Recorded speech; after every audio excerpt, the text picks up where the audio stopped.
A perfect penthouse, a seemingly perfect marriage, and one quiet disappearance that changes everything.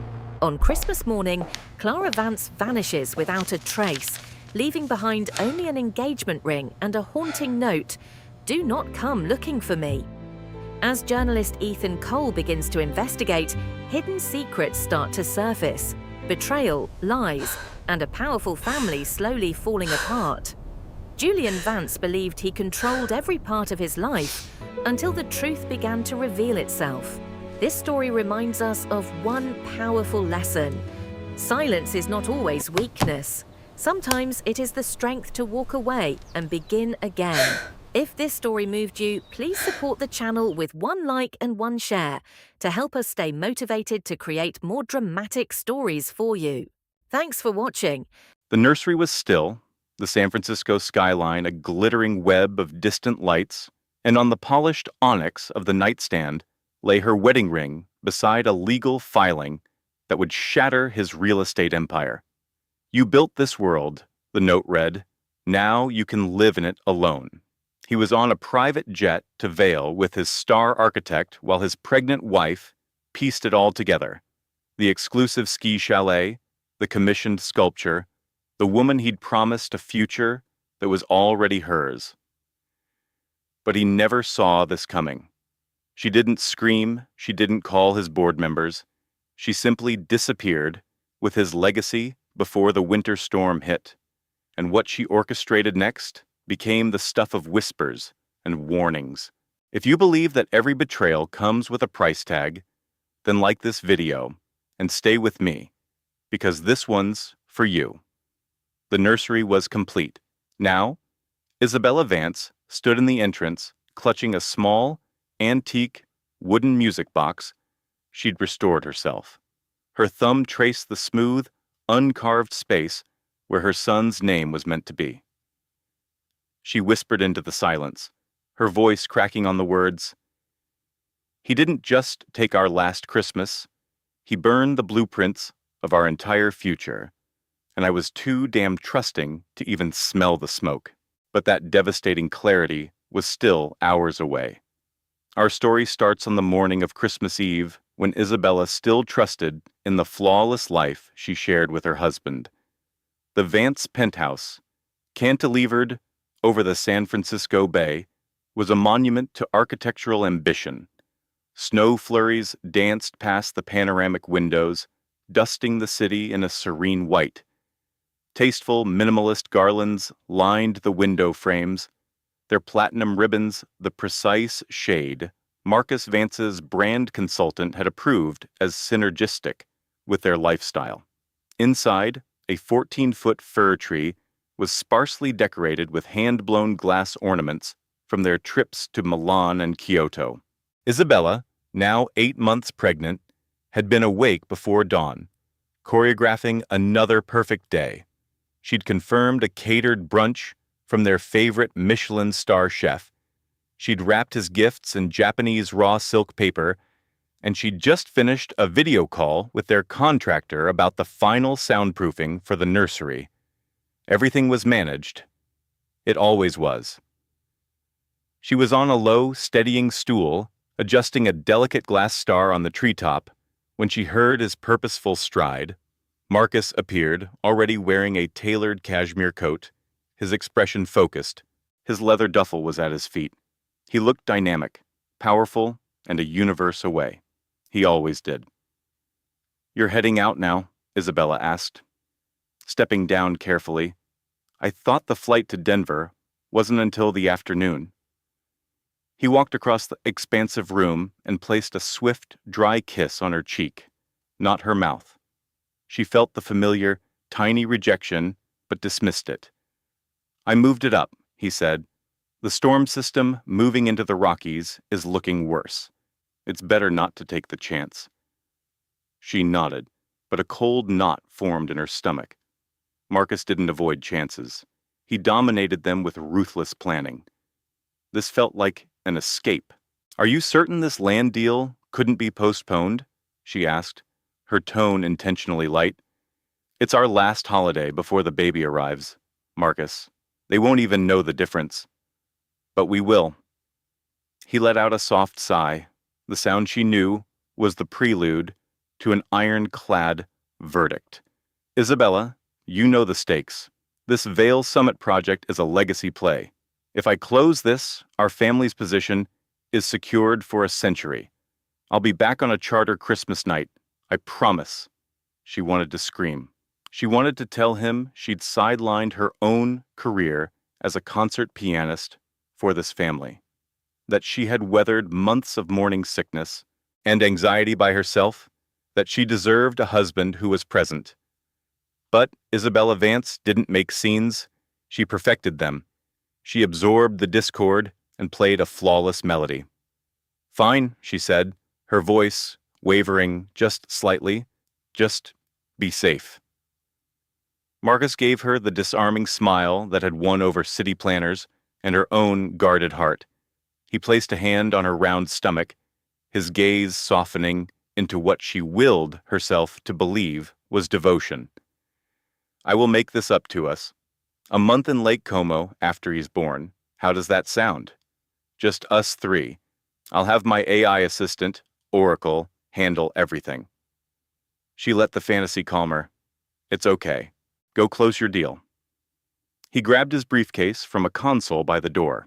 His phone, a sleek titanium prototype from one of his tech ventures, buzzed in his coat. He glanced at it, instinctively tilting the screen away from her as he typed a fast reply. Just Oracle, my assistant, he said, confirming the car. I have to go. I'll call you from the jet.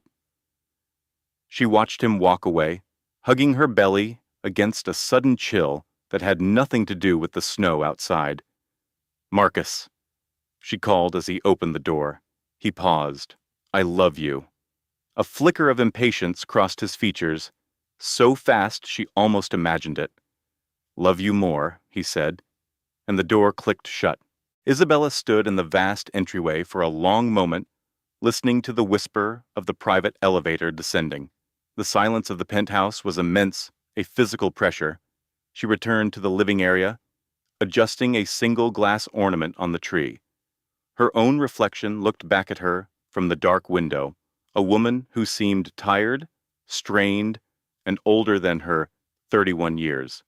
When had that happened?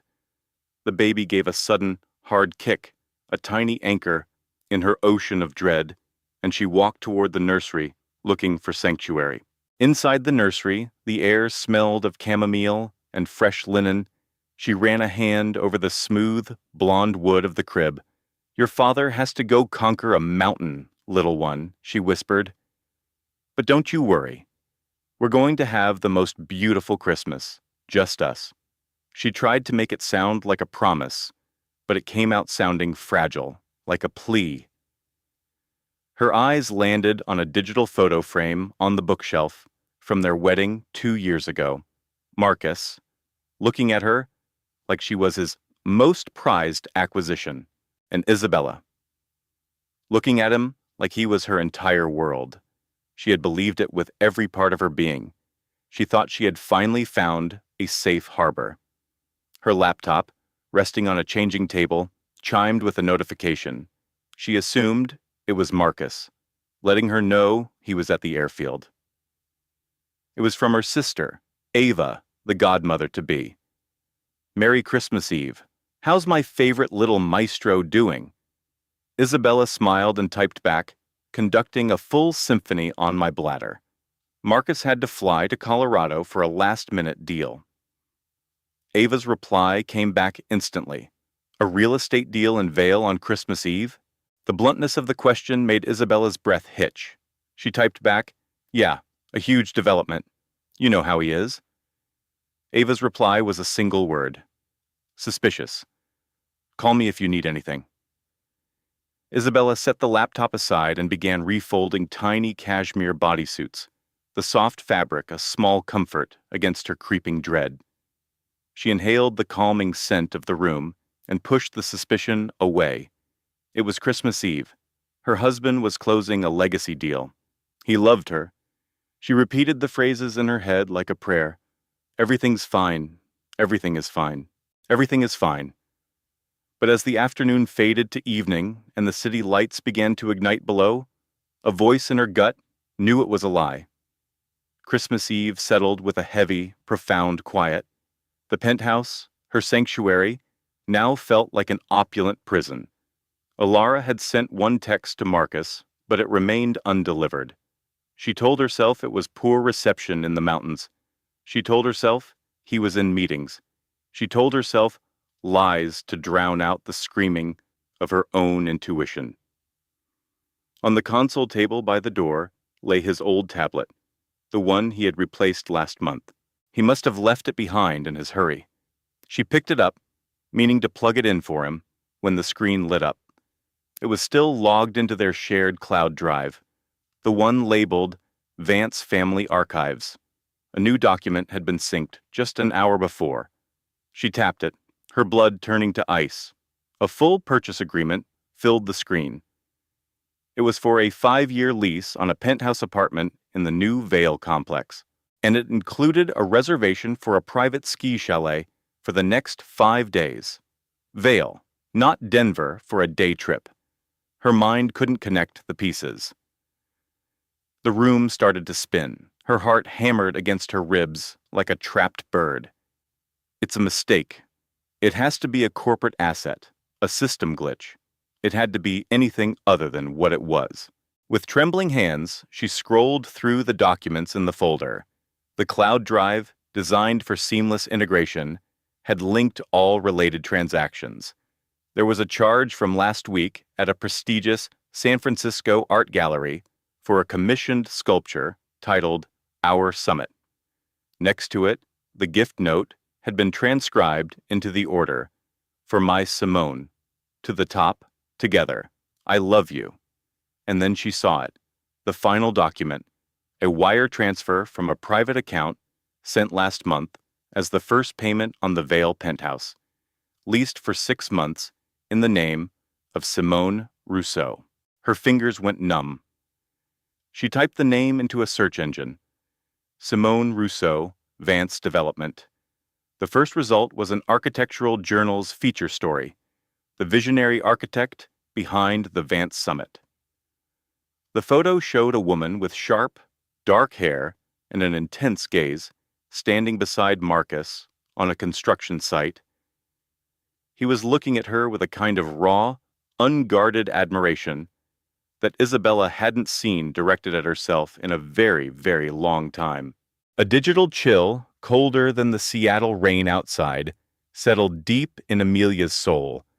She was beta testing Julian's latest creation, the Aura Home Hub.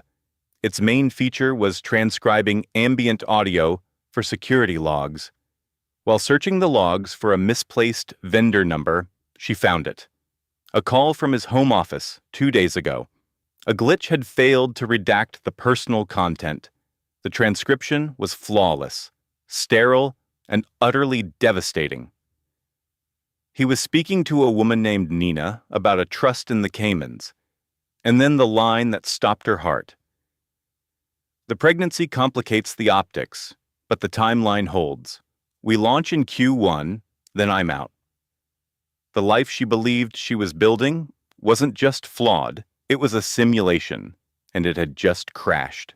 Amelia was reviewing the digital proofs for a feature on her husband, Julian Croft, the tech visionary behind Seattle's powerhouse AI firm, Omnicore. It was for a major business magazine. Months ago, he'd shown her a schematic for a bespoke emerald pendant, dismissing it as a non-viable prototype for a client. Now she was looking at a candid shot of Julian at a recent tech gala. Reflected in the glass of a server rack behind him, she saw it. Julian, his arm around a sleek, dark-haired woman who was wearing that exact one-of-a-kind emerald. Have you ever had a single image completely corrupt your entire reality? Type glitch in the comments if you know the feeling. The herbal tea beside her laptop went cold as Amelia zoomed in, the high-resolution photo serving as a perfect, glossy archive of her husband's betrayal. The photo was a key, a password she'd once seen him use the name of his first startup, Kepler, granted her access to his private server. It was a terrifyingly organized chronicle of a double life, flight itineraries to Monaco, receipts from Michelin-starred restaurants for two, and encrypted folders with photos that made her feel like an intruder in her own marriage. One email chain with Nina, a high-powered corporate attorney, felt like a physical assault. It was from just before their anniversary trip. Nina had written, "Is she ever going to get a clue?" Julian's reply was cold and efficient. "After the Omnicore launch, I need the good PR. She's too trusting to suspect a thing." Amelia stared at the glowing words on the screen until they blurred into meaningless pixels. She's too trusting. The waterfront penthouse in Medina, the lies engineered as meticulously as his company's algorithms. Her hands trembled as she dialed Julian's number. He picked up on the fourth ring, his voice sharp with impatience. "Amelia, I'm about to go on stage. Can this wait?" She could hear the muffled applause of a large crowd and a woman's crisp, confident voice nearby that was becoming sickeningly familiar. "Who's with you, Julian?" she asked, her own voice a fragile whisper. "My legal team," he clipped. "Don't be so needy, Amelia. I'll call you when I land tomorrow." "Julian, we have to talk. It's urgent."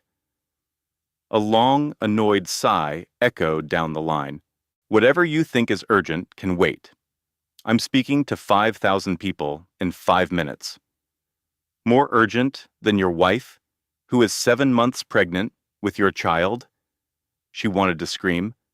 "More urgent than the daughter you said you couldn't wait to meet?" But the words caught in her throat, blocked by a sudden bitter wave of nausea. She heard the woman's voice again, closer this time, and a critical piece of her faith in him shattered.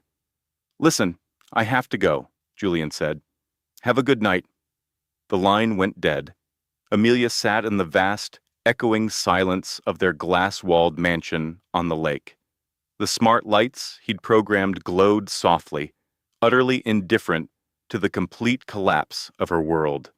Then, a cold determination clicked into place, and she got to her feet. She walked up the floating steel staircase and pushed open the nursery door. The smart crib he'd so proudly developed stood under a projection of gently swirling nebulae. This room, a testament to their shared future, now felt like a sterile showroom for a life that wasn't hers. She slid down the wall to the floor, wrapping her arms around her belly as the sobs finally broke free, hot, silent, and suffocating.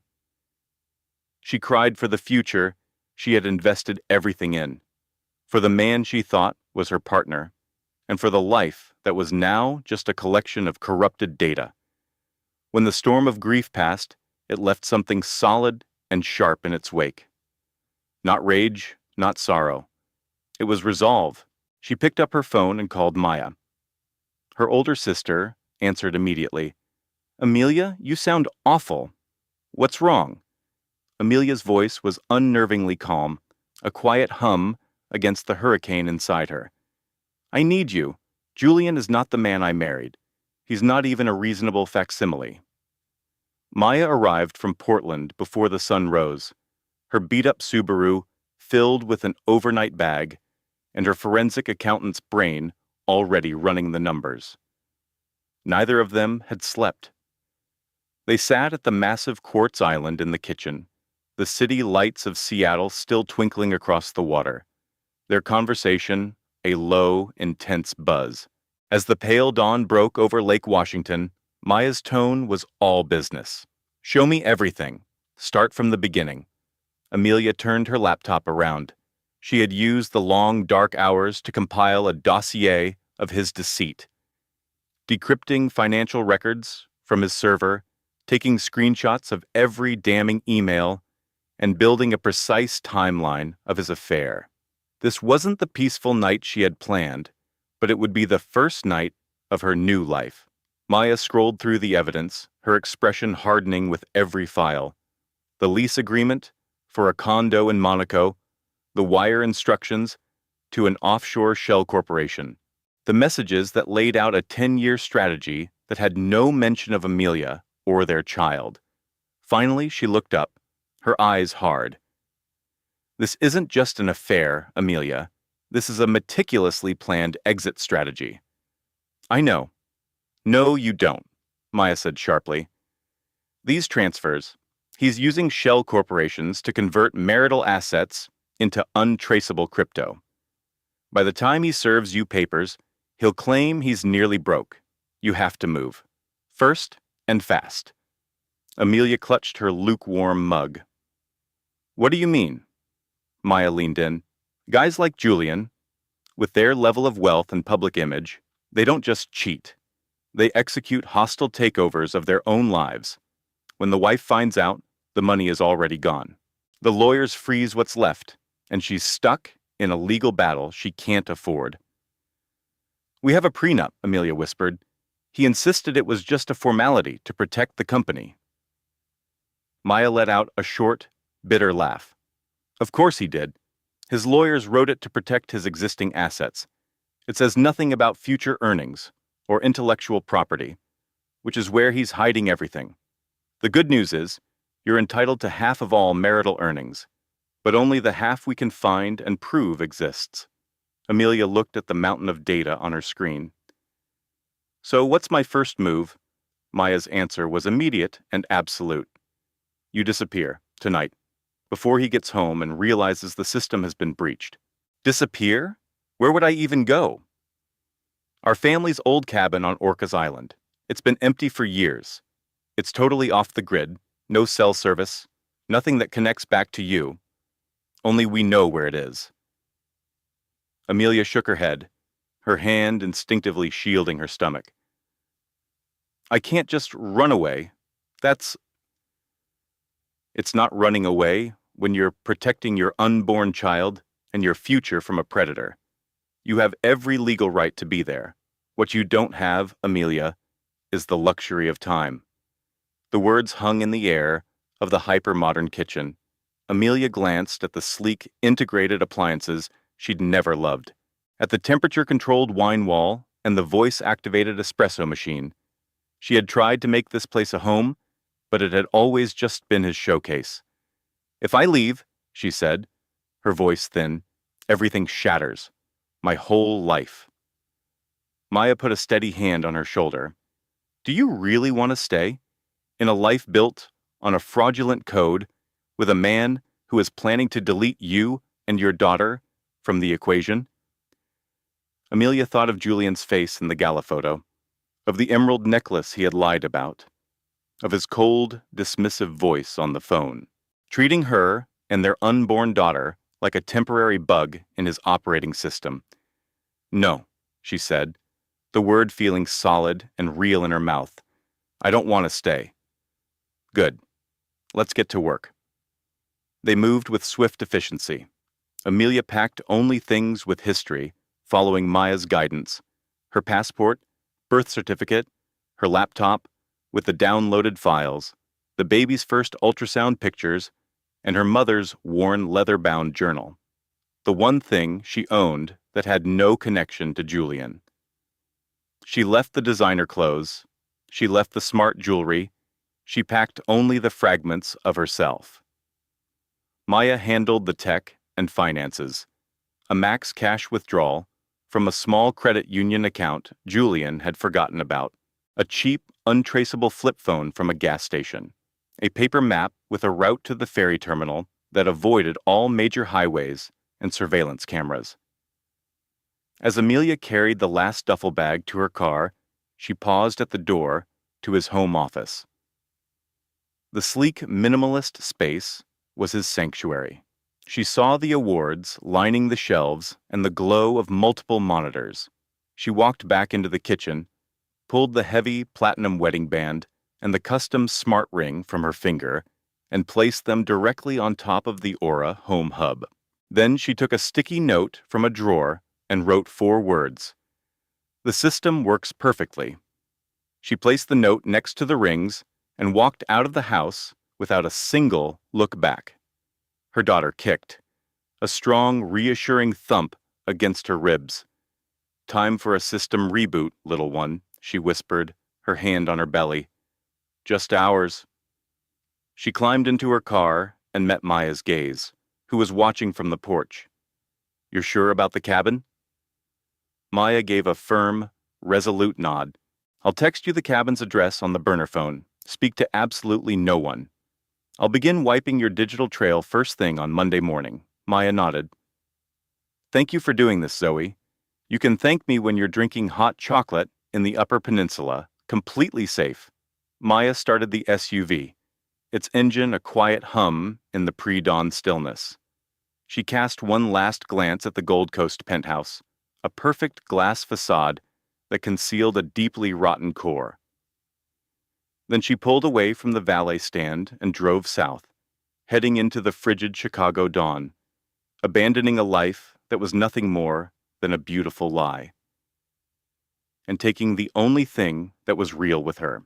As she drove, a light snow began to fall, dusting the streets and covering her tire tracks, effectively erasing her from the city as if she were merely a ghost. Ethan Sterling returned to his Gold Coast residence on New Year's Day, to a home that was eerily silent and cold. The first indication that something was wrong was the doorman. He mentioned that Maya had unexpectedly canceled her weekly orchid delivery, a tiny, meticulous habit of hers that Ethan found both elegant and, on occasion, controlling. But tonight, that small break in routine felt like a warning bell, and a cold anxiety started to twist in his gut as he rode the private elevator up. The flight back from Monaco had been rough. His private jet had encountered severe turbulence over the Atlantic, and Ethan was battling a champagne headache while replaying the weekend. Chloe had been livid when he insisted on flying home today. She had wanted to extend their trip through the week, but appearances were everything in his world, and Ethan Sterling was the master architect of his own public life. He unlocked the heavy mahogany door and stepped into the profound quiet. The extravagant New Year's Eve decorations were still up, their silver and gold catching the faint city lights from the floor-to-ceiling windows. "Maya?" he called out, his voice swallowed by the cavernous great room. "I'm home." The only answer was the faint hum of the wine fridge. He closed the door to his home office, the silence of the apartment feeling heavy and oppressive. Everything was in its proper place, the custom Italian furniture arranged with architectural precision. But his eyes caught on the massive marble island in the kitchen. The vintage Patek Philippe watch he'd given her for their first anniversary, his most treasured gift to her, was sitting next to a single, encrypted USB stick. With a rising sense of alarm, Ethan plugged the stick into his laptop. It had been completely erased, save for a single password-protected file. Project_Nightingale.xlsx. The name struck him like a physical blow. He dropped the stick and bolted up the floating glass staircase. The nursery, with its hand-painted mural of the city skyline and cutting-edge, smart bassinet, was quiet, perfect, and crushingly empty. Their oversized custom bed was made with military precision, the silk duvet on her side of the bed smooth and untouched. There was no sign of his wife, Maya, who was 7 months pregnant and should have been resting. He rushed into the enormous walk-in closet.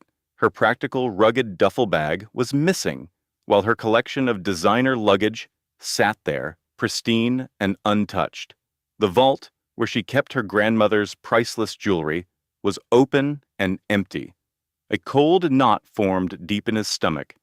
He grabbed his phone, his thumb hovering over her contact before he dialed. The call went directly to her secure voicemail. A second attempt produced the same result. His breathing became sharp and shallow as he scrolled to his mother's number. Eleanor answered on the first ring, her voice as crisp and commanding as a CEO on an earnings call. "Ethan, this is a terrible time. What is it?" "She's gone," he managed to say, the words feeling like sandpaper in his throat. Maya, he clarified. She took her grandmother's jewelry and she's just gone. There was a beat of silence, and then Eleanor's voice became dangerously calm. Explain what you mean by gone. I got back from my trip, and she wasn't here. She left the Patek on the counter with a USB stick. The only thing on it was a file named after, you know what? And the baby, of course.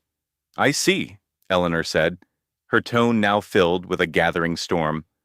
What did you do, Ethan? Nothing. I don't know why she would just... Do not treat me like an idiot. I am not your pregnant, trusting wife. Ethan collapsed onto the edge of their bed, burying his face in his hands. He thought about the offshore accounts, the encrypted messaging apps, the digital trails he was so certain he had perfectly concealed. She knows, he admitted, his voice barely a whisper, about Chloe. The silence on the other end of the line was absolute and heavy. When Eleanor finally spoke, her voice was arctic. You fool. You arrogant, short-sighted fool. I warned you that analyst was a liability we could not afford. It was contained, he argued, his own voice sounding weak. Obviously, it was not. Do you have any idea where Maya might have gone? Ethan's mind raced. Her family was in London, and she'd lost touch with most of her college friends. Zoe Chen, her roommate from Northwestern, but he hadn't heard Maya mention her in years. Maybe Zoe, he offered. They were like sisters back in Evanston. Then you need to contact this woman immediately and find out what she knows. I will mobilize my own resources. We have to get out in front of this before it becomes a public relations nightmare for the fund. Ethan mumbled his agreement, though his mother was no longer listening. A different emotion was now cutting through his panic, something hot and sharp. It was rage. How could she do this to him?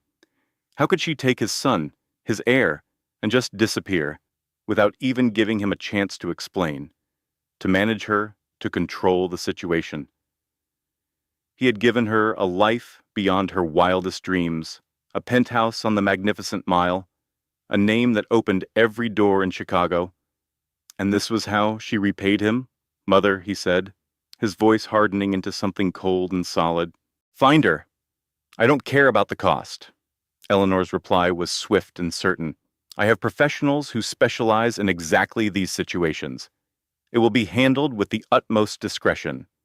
After ending the call, Ethan stood alone in the nursery. The ceiling was a custom fiber optic display of the summer stars over Lake Michigan. The expensive, silent bassinet sat in the center of the room, a monument to a legacy that had just been stolen from him. The air smelled of fresh paint and betrayal. He pulled out his phone and made another call. Chloe answered, her voice a low, sultry purr. Darling, I wasn't expecting you to call. My evening just opened up. Ethan's voice was flat, devoid of all warmth. She knows. She took the baby, and she's gone. He heard a sharp intake of breath on the other end of the connection. Oh, Ethan, what are we going to do? You are going to do nothing. You will stay completely silent and let me handle everything. Do you understand? Yes, darling. Of course. Whatever you want. He disconnected the call before she could say another word. He walked to the automated wet bar in the great room and poured a double of a rare bourbon, drinking it down in one smooth, fiery gulp. Maya actually thought she could hide from him. She believed she could take his son and just vanish, as if he were some average man she could simply discard. She was making a profound miscalculation. Ethan Sterling did not lose. Not in finance, not in negotiations, and certainly not when it came to his own family. He picked up his phone one final time, dialing a number he reserved for only the most critical emergencies. The contact was a fixer who specialized in locating people who had disappeared from the digital world. I require your services, he stated. My wife has absconded with my unborn son. I want her physical location within 24 hours. The man on the other end of the line quoted a figure that could have funded a small corporation. Ethan did not hesitate. Done. Use any and all methods at your disposal. He ended the call and stared out the massive window. The lights of Chicago spread out below him, like a kingdom he owned. She was about to learn a very painful lesson. The cabin in Michigan's Upper Peninsula was at the end of an unpaved private lane, buried under a thick layer of fresh snow. The snowdrifts were so high that Maya had to abandon her SUV and hike the final quarter mile through the deep powder. By the time she managed to get the frozen key into the lock and stumble inside, she was trembling from the cold and raw exhaustion. But the cabin was a sanctuary. It was secure. Zoe's family had owned it for generations. It was rustic, with no internet and barely a bar of cell service, but it was well stocked and safe. A woodshed was stacked to the ceiling with firewood, and the pantry was filled with enough supplies to last her until spring. Maya shot the heavy deadbolt and slumped against the solid wood door, placing one hand protectively over her stomach. The next 3 days went by in a haze of fear, sleep, and lingering adrenaline. She was constantly on edge, startled by every creak of the old cabin's timbers. She kept the heavy blackout curtains drawn and checked the locks compulsively each night. Gradually, however, as the deep silence of the wilderness began to surround her, a strange feeling of peace started to take hold. On the fourth morning, she felt the baby deliver a powerful, deliberate kick, and for the first time in years, she wasn't afraid. She was simply ready. Zoe arrived that afternoon in a heavy-duty four-wheel drive truck, its tires easily churning through the snow. The truck bed was loaded with more groceries and an encrypted laptop in a hard case. She kicked the snow from her boots on the porch and pulled Maya into a strong, fierce embrace. "You look like you've been through a battle," she said, "but your eyes are finally clear again." "I feel clearer," Maya admitted. "It's so strange. I was convinced I would completely shatter, being up here all by myself." Ava dropped a stack of papers on the polished mahogany table. "You've been sleepwalking through the last 5 years, Olivia. You were just so focused on being the perfect wife for Chicago's golden boy financier, you never saw the rot underneath." While Olivia poured coffee, Ava flipped open her laptop, revealing a digital rabbit hole. She'd been investigating for weeks.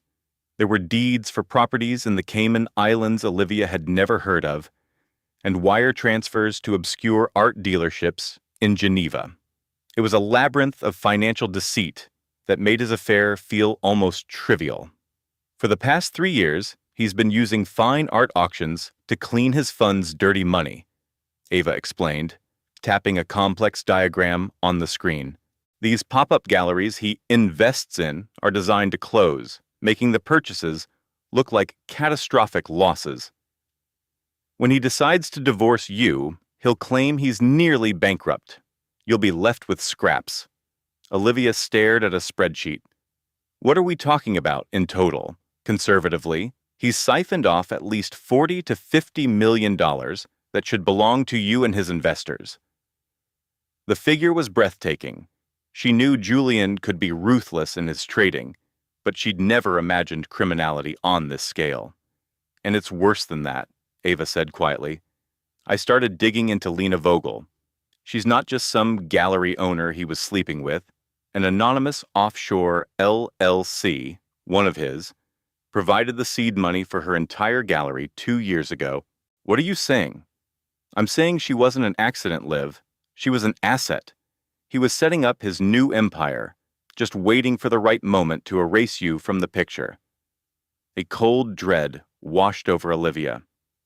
Every charity auction, every museum gala she had so diligently organized, he was a predator, using her reputation as camouflage. He had weaponized her trust to execute his grand betrayal. "What do we do?" she asked, her voice steady and clear. "We build a fortress," Ava answered. We document everything. And when he makes his move, we don't just file a motion. We give the story to the Wall Street Journal and the feds. For the first time since that horrible discovery, Olivia felt an emotion stronger than grief. It was a cold, sharp rage that focused her thoughts. She looked at the incriminating bank statements, then at her fierce, loyal friend. Tell me everything you know. They worked for the next 18 hours without a break. Ava, a seasoned investigative journalist, schooled her on the art of tracking offshore accounts and untangling corporate veils. Olivia, with her art curator's eye for provenance and detail, absorbed every fact, her mind sparking to life after years of being undervalued. By the time they finally stopped, the sun was glinting off Lake Michigan, and Olivia knew her former life was gone forever. But a new one was just beginning. Ava ladled steaming bowls of soup onto her small kitchen table while Olivia gazed out at the drizzling Chicago night. As they ate, the quiet between them was thick but comforting. I thought it would feel different, Olivia confessed, her voice a near whisper. Getting away, leaving all that behind, but I just feel empty. You don't miss him, Ava corrected softly. You miss the idea of him. You miss the life you thought you were creating together. Olivia gave a slow nod. I can't stop replaying it all. Every little lie I chose to ignore. Every time I convinced myself I was overreacting. That's not on you. He's a professional liar. It's what he does best. They ate in silence for a minute, the only noise the rain tapping against the glass. You know they're looking for you, right? Ava finally said. His mother has a reach in this city that is genuinely frightening. The money, the power. They won't just let you vanish. I know. Are you afraid? Olivia thought about it. She pictured Julian's face, the unnerving calm he projected when he was furious. She thought of Genevieve, who viewed her as nothing more than a pretty accessory for the Devereux dynasty. Yes, she whispered, but I'm more afraid of what they'll do if they find me and this baby. Good, Ava said, her tone resolute. Use that.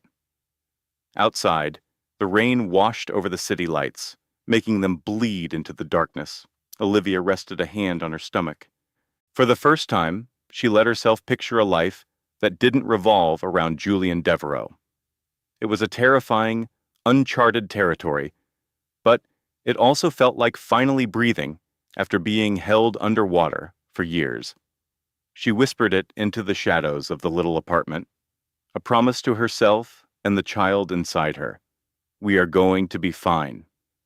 And for the first time, she believed it might be true.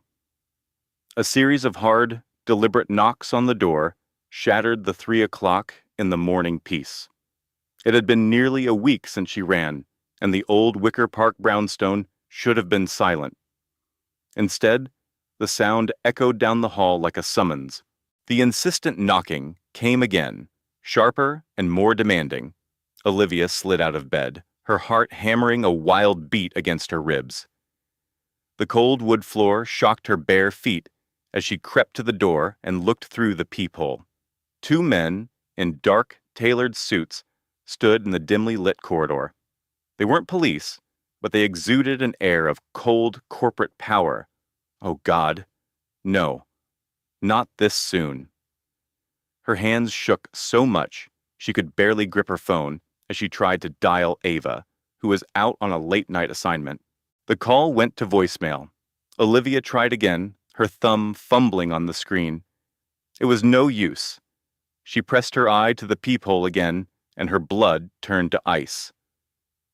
The 2 men were making way for 2 other figures, Julian and his mother, Genevieve. Their silhouettes seemed to consume the entire narrow hallway. She had moments, maybe less than a minute. She stumbled back from the door, her eyes darting around the room for an escape that wasn't there. There was no back door, no fire escape, no way out of the 4th floor walk-up that didn't lead straight past the 4 people who had come to collect her. Think, Olivia, think. Her thoughts were a frantic storm. She could scream. They would paint her as unhinged. She could block the door. They would have it forced open and call it proof of her instability. She was cornered. Another sharp, commanding rap on the door made her flinch. "Olivia, it's Julian. Open the door. I have Dr. Ramsay with me." Olivia stood frozen in the center of the small living area, her arms wrapped protectively around her waist. There was nowhere to run. There was nowhere to hide. There was only capture. The knock sounded again, louder this time. "Olivia, we know you're in there. We're just worried about you. Please don't make this any harder than it has to be." She began the long, nightmarish walk to the door, each step feeling like a final, crushing defeat. With a hand that refused to be still, she unfastened the chain and twisted the deadbolt. The door creaked open. Julian Devereaux stepped into the room, his handsome features arranged in a perfect sculpture of concerned distress. Behind him, his mother, Genevieve, glided in, a Burberry trench coat draped over her shoulders, her eyes as cold and gray as the Chicago sky. They were accompanied by a man Olivia didn't know, who carried a leather doctor's bag and observed her with a detached, unnervingly calm gaze. "Did you really think we wouldn't find you?" Genevieve asked, her voice a low, mocking hum. "Hiding in your friend's little apartment in Wicker Park? My son's risk management team had your location in under 12 hours. 12. Did you honestly think you could win this childish game of hide-and-seek?" Olivia instinctively retreated a step, one hand covering her stomach. "How did you— resources, my dear. The right resources can find anyone." Genevieve's smile was thin and cruel. "I've filed for an emergency conservatorship," Julian said, his tone infuriatingly gentle. "Dr. Ramsay is here to conduct a preliminary evaluation. We're here to make sure you get the help you need." "An evaluation? What are you talking about? I haven't received any papers." One of the men from the hall stepped forward, presenting a thick manila envelope. His voice was monotone. "Mrs. Devereaux, your husband has petitioned the court for an emergency evaluation, citing significant concerns for your mental stability and the well-being of your unborn child. You are hereby ordered to appear at a hearing at the Cook County Courthouse in 48 hours. "My mental stability?" Olivia's voice shook with rage. "That is insane. I am this baby's mother. A mother who liquidated a joint investment account and fled her home in the middle of the night?" Genevieve interjected, her voice like cracking ice. "Who left a delusional note and has refused all phone calls?" "That doesn't paint the picture of a stable woman, Olivia. It paints the picture of someone having a psychotic episode." "I found out you were having an affair," Olivia finally yelled, the words tearing from her chest. "With Lena. I know about the sculpture. I know about the weekend trip to Zurich you claimed was for business. I know you've been lying. Lying about our entire life together. I left to protect my baby from you." Julian didn't so much as blink. His expression remained one of profound, pained worry. "You see, doctor? The paranoia. The baseless accusations. This is exactly the behavior I was describing."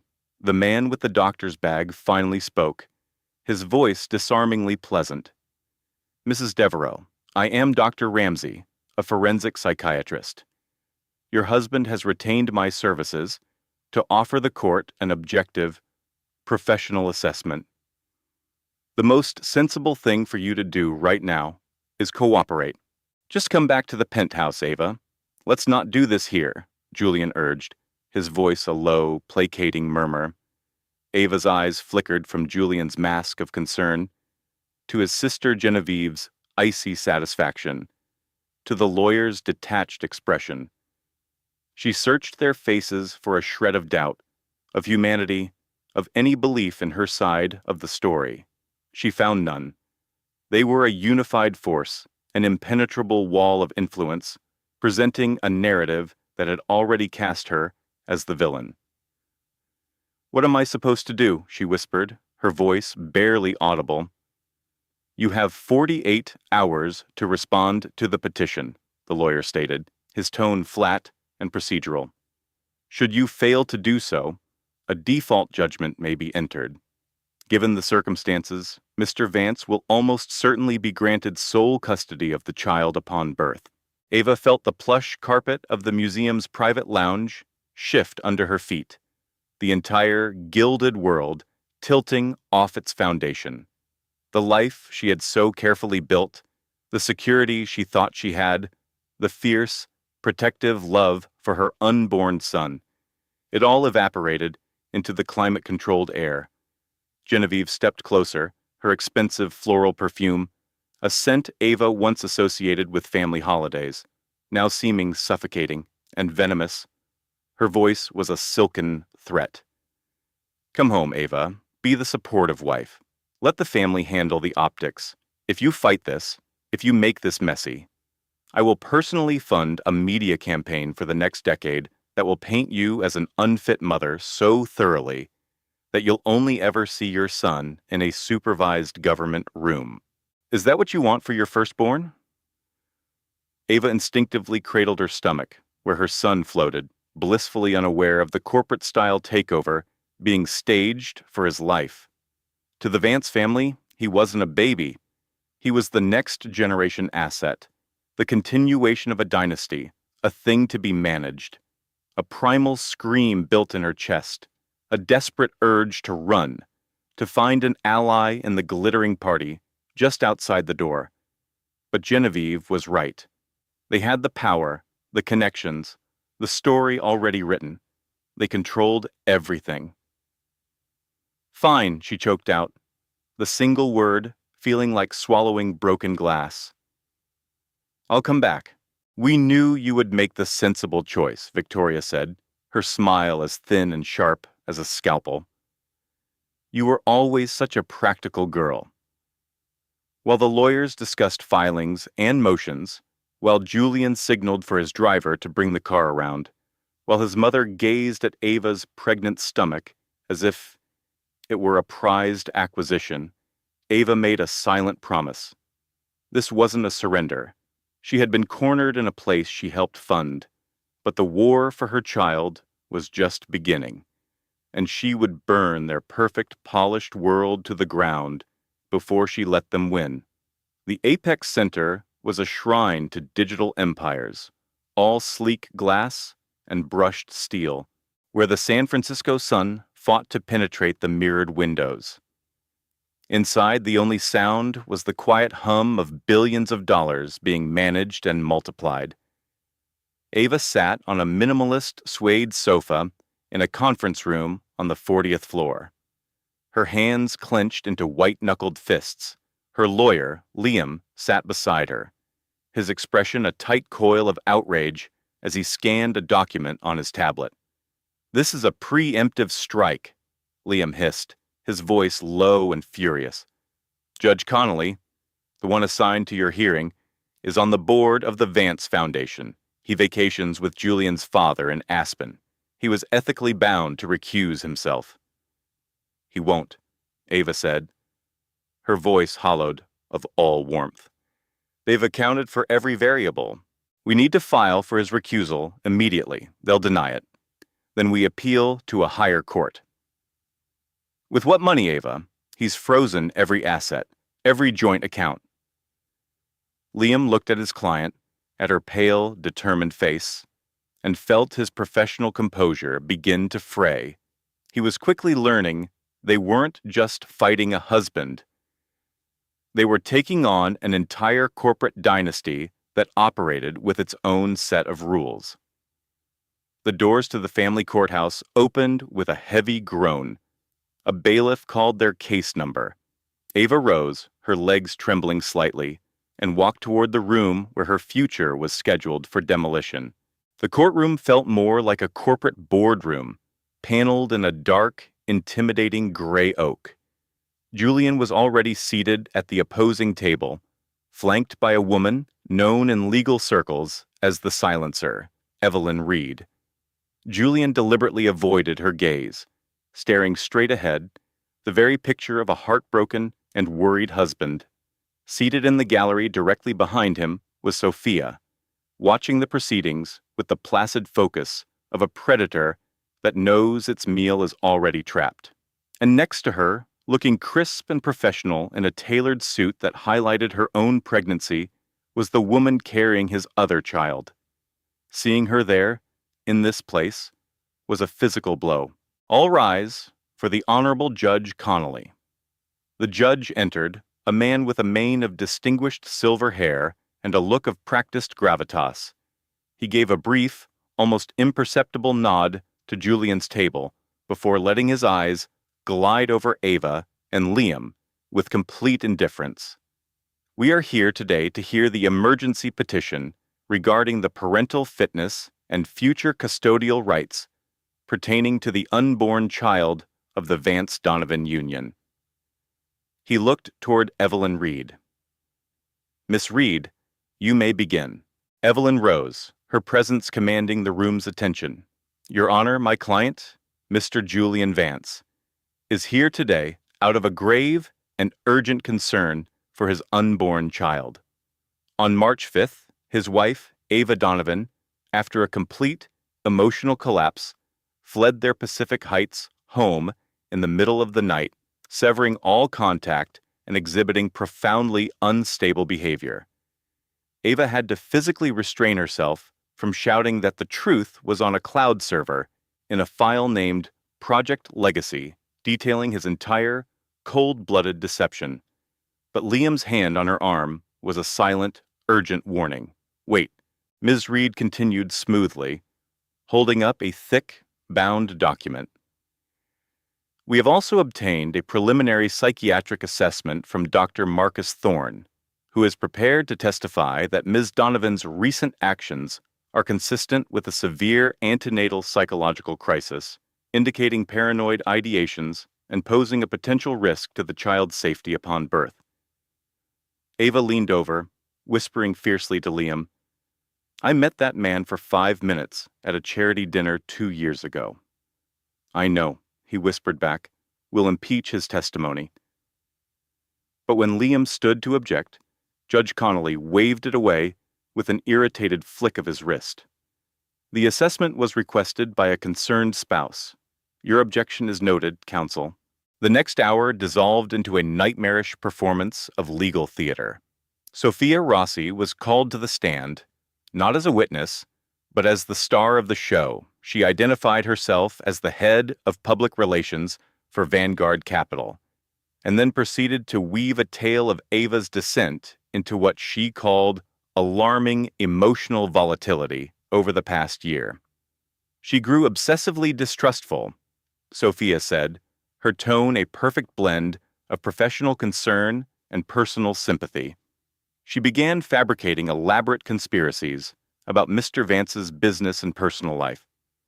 I was present on several occasions when she had deeply unsettling outbursts at company events.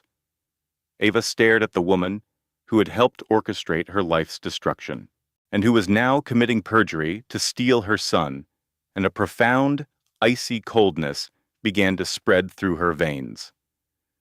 When Ava's lawyer, Liam, tried to introduce the data from the Project Legacy folder as proof of the conspiracy, Judge Connolly cut him off. This hearing is about the immediate welfare of a child, counselor, not a marital dispute. Mr. Vance's private business planning is not relevant here. Your Honor, his systematic plan to defraud my client of her parental rights is directly relevant to his character and fitness as a father. The objection is sustained. Find another line of argument, counselor. But there was nowhere else to go. Every piece of evidence Ava had, every screenshot, every document, was dismissed as inadmissible or irrelevant. Every point Liam tried to argue was dismantled with surgical precision. It was brutally clear that the verdict had been decided before they had even walked through the door. The ruling came down with terrifying speed. Based on the testimony and evidence presented, Judge Connolly declared, this court grants temporary sole, legal, and physical custody of the child upon its birth To the father, Mr. Julian Vance. Miss Donovan will be granted supervised visitation, pending the outcome of a full psychiatric evaluation. No, Ava gasped, staggering to her feet. No, you can't. He's lying. All of them. They are all lying. Miss Donovan, control yourself, or I will have you removed from my courtroom. Please, she begged, her voice shattering. Please, that's my baby. I'm his mother. But the bailiffs were already moving toward her, and Julian was rising from his seat, his face a perfect sculpture of solemn victory. Ava stood frozen as her entire future was legally stripped away from her. As they passed, Julian's mother, Victoria, gave her a look of cold triumph. Ava locked eyes with Julian for a single, fleeting moment and saw nothing but the indifferent finality of a business deal successfully closed. She collapsed against Liam, a raw, guttural sob of pure agony ripping from her throat, a sound that was barely human. She had been outmaneuvered. They had won. They had taken everything before she even had a chance to hold it, and she had been completely powerless to stop them. The air in the motel room off the interstate was thick with the smell of stale cigarettes and despair. The floral wallpaper was peeling at the corners, and the carpet was a roadmap of stains from other people's miserable stories. A large pale water stain on the ceiling looked like the ghost of a map to a place she could never go. But the room cost only $70 a night, and her cash reserves had dwindled to exactly $382.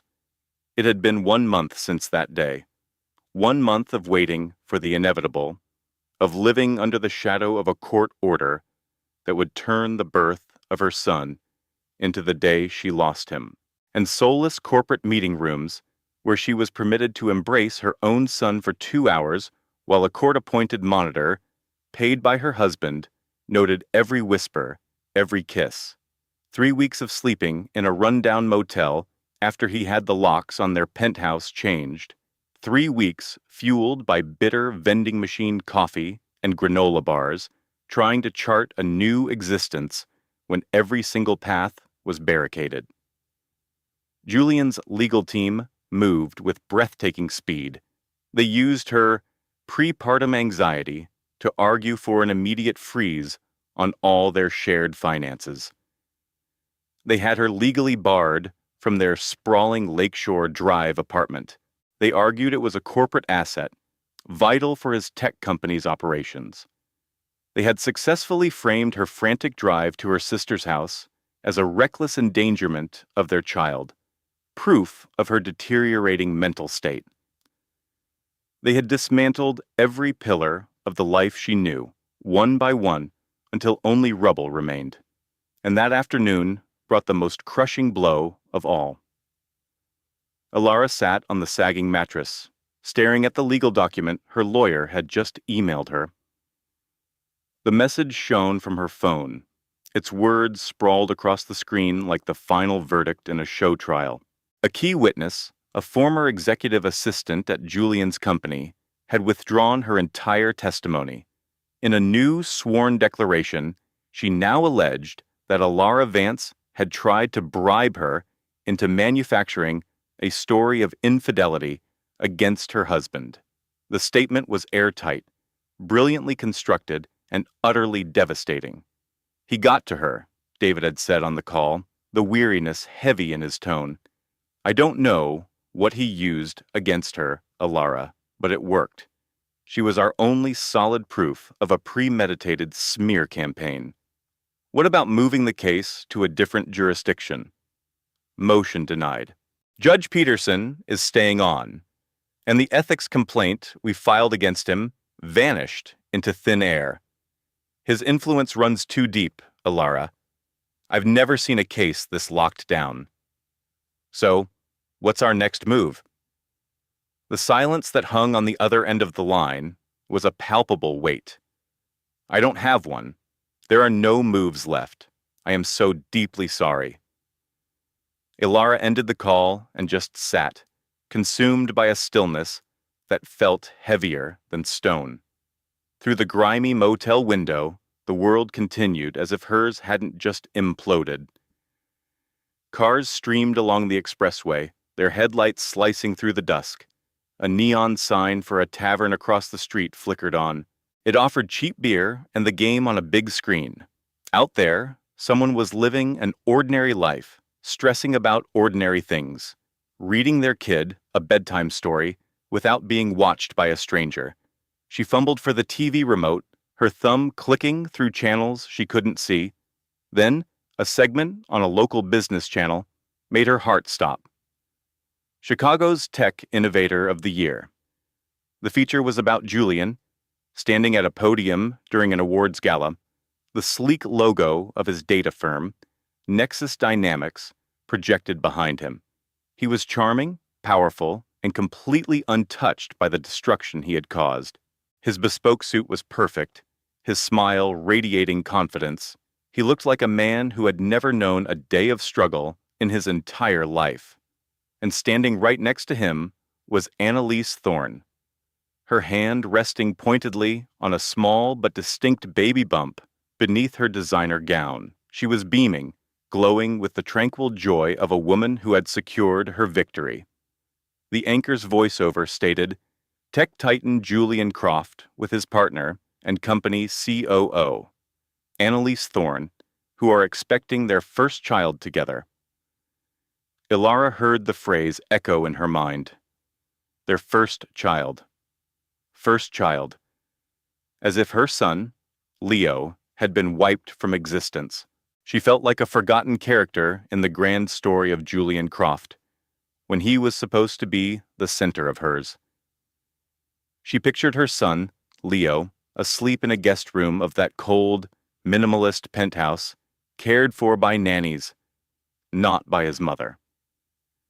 Her thoughts replayed the 2 hours she was given each week, a sterile, supervised act that was never, ever enough. For a fleeting second, she thought about just letting the despair swallow her whole. Her phone vibrated, a jarring sound in her spiraling grief. Blocked number, she almost ignored it. What more could there be? More bad news? Another lawyer explaining her hopeless situation? More proof that the world was built for men like Julian, and she was just collateral damage he could discard from his life. But some strange compulsion made her answer the call. Am I speaking to Ilara Vance? The voice was female, quiet and careful, with a slight electronic fuzz, as if it were being rerouted. Who's calling? My name doesn't matter, not yet. What I have for you does. Listen, if you're another reporter looking for a story, you're wasting your breath. I'm not talking. I'm not a reporter, Mrs. Vance, the woman said, and the formal address sent a shiver down Ilara's spine. I'm one of Julian Croft's other victims. Ilara's breath caught in her throat. She clutched the phone, her knuckles turning white. What are you talking about? A tense, heavy pause filled the line. When the woman spoke again, her voice was lower, colored with the distinct sound of past trauma. Check the private message I sent you on the old Art Connect forum. You have to be careful. He has eyes and ears everywhere. He's always watching. How did you find me? Who are you? Someone who refused to let him erase her. Just read what I sent. We'll talk after. The line went dead with a faint click, leaving Ilara in a roaring silence, her heart hammering a frantic beat against her ribs. With a trembling hand, she opened her laptop and navigated to the old, forgotten art forum. A new private message was waiting. The subject was empty. Inside, there was no text, just a link to an encrypted file service and a single line beneath it. The password is Vermeer. It was the name of the artist they discussed on their first date. He destroyed me too. You are not going crazy. You are not alone. She clicked the link and typed in the password. It opened a folder containing dozens of legal documents. The first was a court filing from 4 years ago, a petition for a conservatorship. The subject of the petition was Simone Devereux. The person filing was her business partner, Julian Croft, who cited a complete mental breakdown and gross corporate negligence. An emergency order.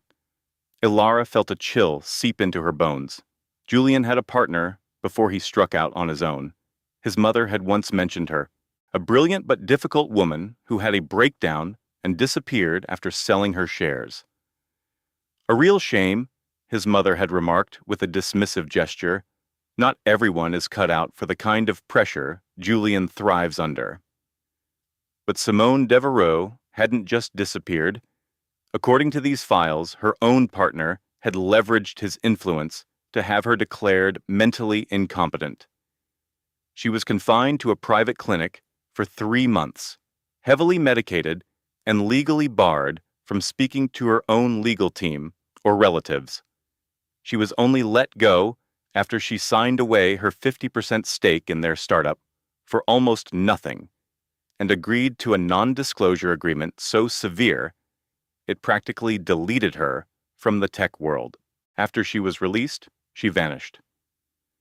Ilara scrolled through the documents, a cold dread tightening in her gut with every new page. There were falsified psychiatric reports from doctors who served on the boards of Julian's other ventures.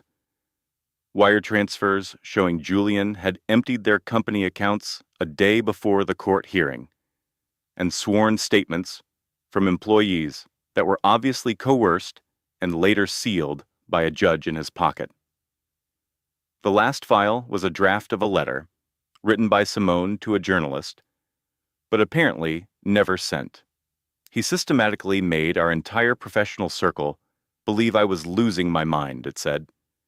He had therapists on his payroll, investors indebted to him, and a law firm that would bury anyone for the right price. By the time I understood what was happening, it was finished. He had already taken everything. My algorithm, my reputation, my savings, my whole future. If you are reading this, it means he didn't succeed in breaking me completely. For the love of God, don't let him do this to another person. Ilara stared at the date. 4 years ago, Simone Devereaux had escaped the prison Julian Croft had built for her. She had survived. She had clawed her way back from the edge of absolute ruin. And if Simone could do it, so could Ilara. She grabbed her phone and dialed the blocked number. It picked up on the very first ring.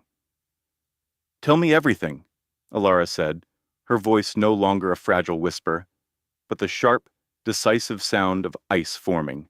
For the first time in what felt like an eternity, her voice was solid.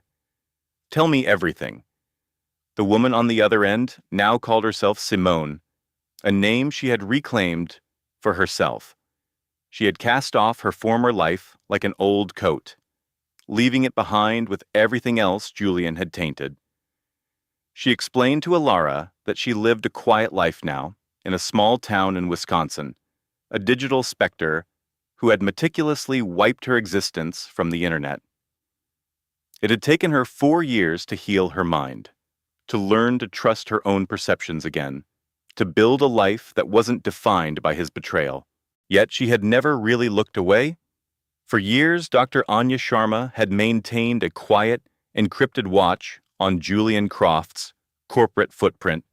When her monitoring software flagged a series of ruthless asset transfers and legal filings aimed at his pregnant wife, Evelyn, she saw the signature of a familiar strategy. It was time to step out of the shadows. "I've spent a decade building a complete forensic model of his empire," Anya stated, her voice precise and cold, mapping his methods, following the money trails. "But I was just a ghost, a discredited co-founder. My testimony alone was worthless." "Then why contact me?" Evelyn asked, her voice thin. "Because everyone else he destroyed was silenced with ironclad, non-disclosure agreements and financial ruin. You, Evelyn, are the first person he couldn't completely erase.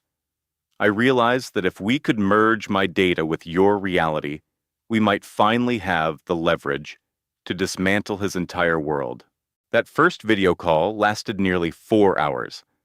Anya guided Evelyn through the digital labyrinth of proof she had gathered, the chillingly consistent method of finding a visionary partner, strip mining their innovation, and then manufacturing a crisis to justify a hostile takeover.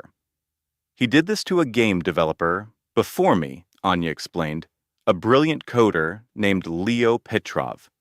Julian acquired his studio, stole the core engine for a flagship project, and then buried him in a lawsuit alleging he'd stolen the code himself.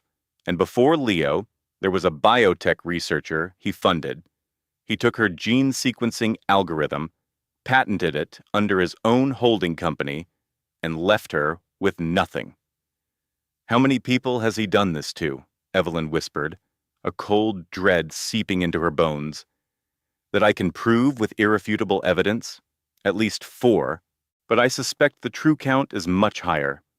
A wave of nausea rolled over Evelyn. All those brilliant minds, all those futures obliterated, while Julian had never faced a single repercussion.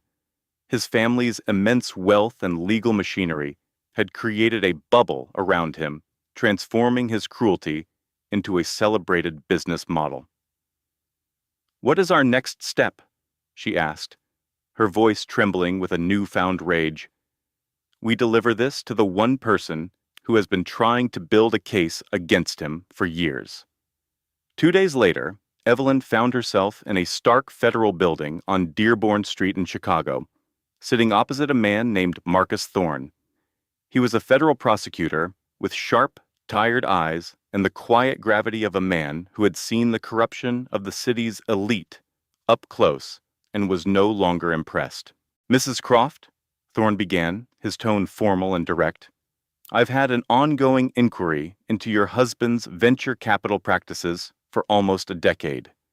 Antitrust violations, intellectual property theft, securities fraud. But every time my office gets close to an indictment, key witnesses suddenly go silent, data gets wiped, and some very influential people in this city make their displeasure known. So you're aware he's a criminal?" "I am aware he behaves as though he is above the law, and he has cultivated a network that keeps him there." "Then why has nothing been done?" Thorne leaned forward, his face grim. "Because knowing a man is a predator and proving it in federal court are two very different things.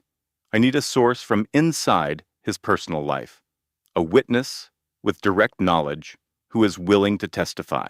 And until today, every person he has wronged has been too intimidated to speak on the record." Evelyn thought of her children, Oliver and Sophie, and the 2 cold hours each week a court allowed her to be their mother. She thought of Chloe Vance's triumphant post from a tech gala, her hand resting on the stomach that carried Julian's next child.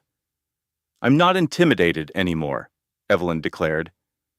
The following 3 weeks were a whirlwind of meticulous planning. Marcus Thorne's team of federal investigators worked with Anya, layering her decade of research onto their own intelligence, creating an unbreakable timeline of fraud. Evelyn was given a discreet recording device, hidden inside a simple lapel pin, to wear during her court-mandated meetings with Julian, designed to capture his unguarded arrogance. The trap they set was brutally elegant. Evelyn would be the one to make the call. She would reach out to Julian, her voice sounding defeated, asking for one final, private meeting to sign away her rights.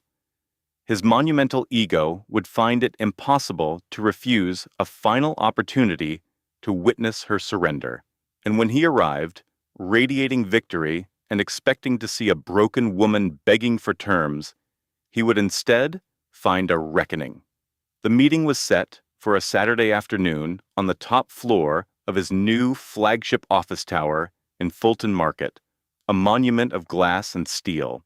Evelyn had suggested the location, knowing its advanced acoustics and the specific blind spots in its security system, perfect for hiding the FBI's own recording equipment. She arrived early, her heart pounding a frantic rhythm, but her resolve had been forged into steel. A former FBI agent named Russo had his team in a server room 1 floor below, monitoring the live feed from the conference room. When Julian Croft walked in, He was exactly as she remembered, dressed in an immaculate custom suit, projecting an aura of complete and total control. "You wanted to discuss your surrender," he stated, taking the seat at the head of the marble table. "Proceed." Evelyn sat opposite him, her hands folded neatly to conceal their shaking.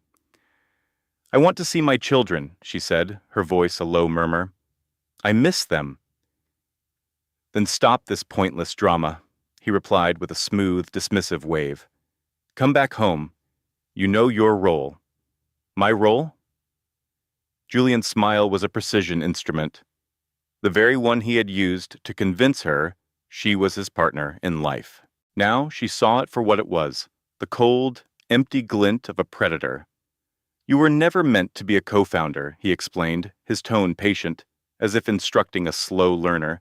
"You were a valuable asset, a brilliant architect, a charming hostess, a future mother, a wife who added to the brand. But you grew curious, Evelyn. You began digging into parts of the business that were not your concern, and control is not something I share." Evelyn could feel the tiny pin on her jacket, a small point of focus, capturing every word. "What about Project Nightingale, Mike?" she asked, her voice steady and clear. "Was that my concern?" The change in Julian's demeanor was immediate. The polished facade of civilized condescension shattered, revealing something icy and dangerous underneath. "Where did you hear that name?" he hissed. "I found the acquisition records, Julian. The shell companies. I know you stole that algorithm." He leaned across the table, his voice a low, menacing whisper. "That research was failing, just like you are now. It lacked a viable path to market, so I absorbed its potential. If you do not drop this, you will suffer a similar fate." "Is that a threat?" "It's a business reality." Evelyn held his gaze for a single, long moment.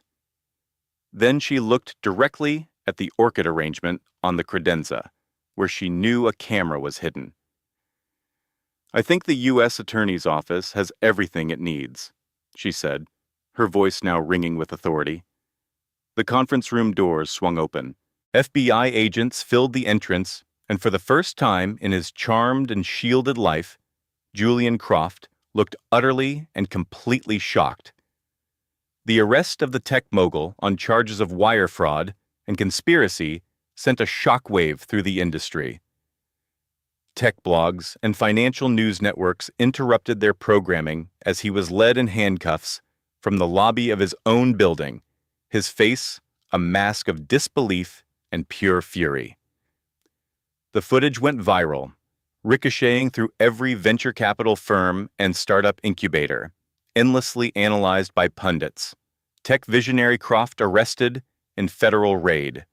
Croft Ventures implodes amid fraud allegations. More founders. Come forward. In Project Nightingale, IP theft scandal.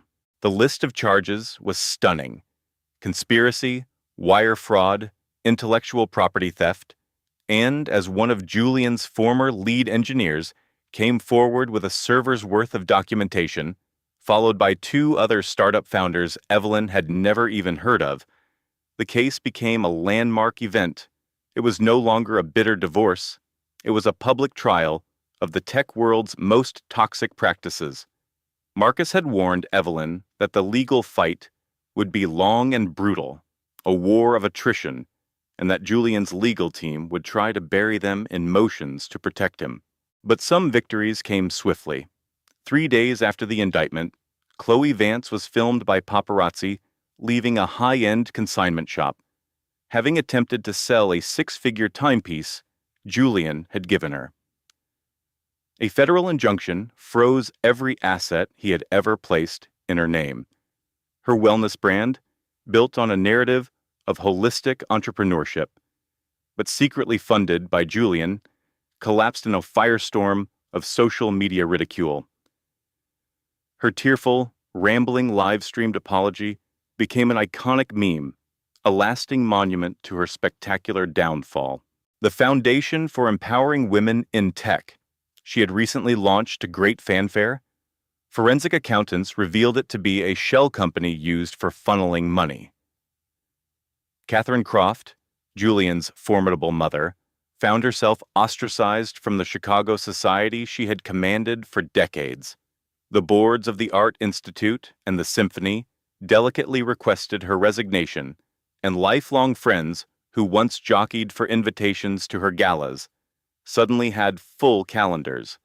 The Croft name, once a key to the most exclusive circles in the Midwest, was now poison.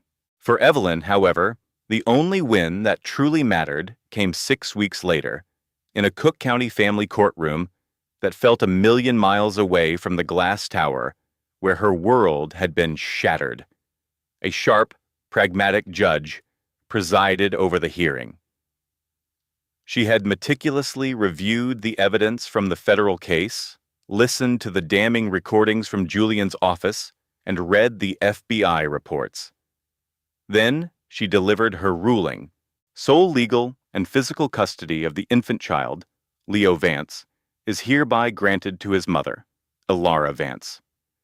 Mr. Julian Croft is forbidden from all contact pending the result of the ongoing federal investigation.